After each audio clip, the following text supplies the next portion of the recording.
Today I'm going over my algebra tiles that I chose for our tic-tac-toe this week. Um, so right here I have our two, and I brought our positives two here, and then we're adding another positive to it, which gives us three positives altogether. 2 plus 1 would equal 3. Here we have our 3, and we're going to add in -3 to that. And you can see here, I did place it over here so it's a little easier to see, that we do have three um, zero pairs here, or pairs of zero, and so that gives us a total of 0.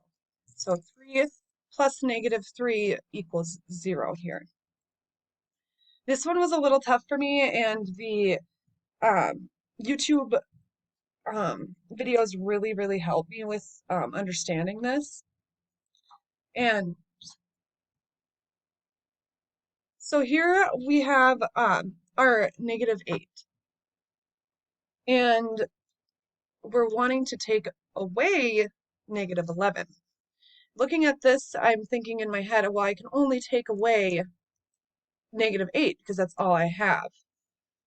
She explained it very well that we have these random little zero pairs that we have that we can add in to get to 11, or -11, excuse me, so that we will have on our board -11 to take away from this -8. So I'll pull down, I have three zero pairs here. So I'll add those in, and I'm doing that so that we have 8, 9, 10, 11 negatives. So now I can take all of those away. And when I do that, we will be left with 3 positives. So our answer will be 3. This method and these tiles, I feel like this would have helped me tremendously with understanding this negative, taking away a negative business, because I dealt with that, and that I struggled with that a lot in high school, middle school, and I still tend to. So these are just fabulous. It's just really helpful. Here we have -2, and we're adding in another negative, just one more negative, so -2 plus -1. So that would leave us with 3 negatives. So -3 would be our answer for that. So we have about that.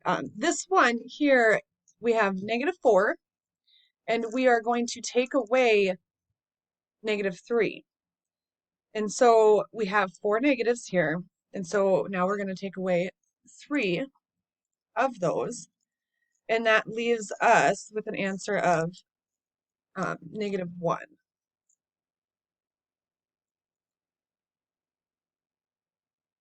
Here we have 3, and we're going to add in -1. So it's not easy to see because I don't have them two lined up here, but this creates a 0 pair.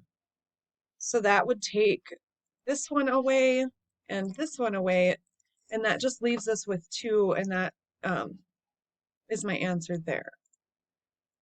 2 is our answer here.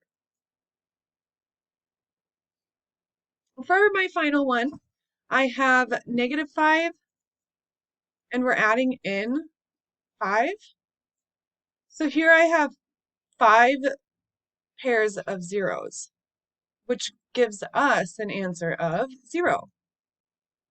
I just want to say again, like, this was very helpful for me, and I look forward to using them in my classroom if I have to teach the integer part of it ever. Thank you.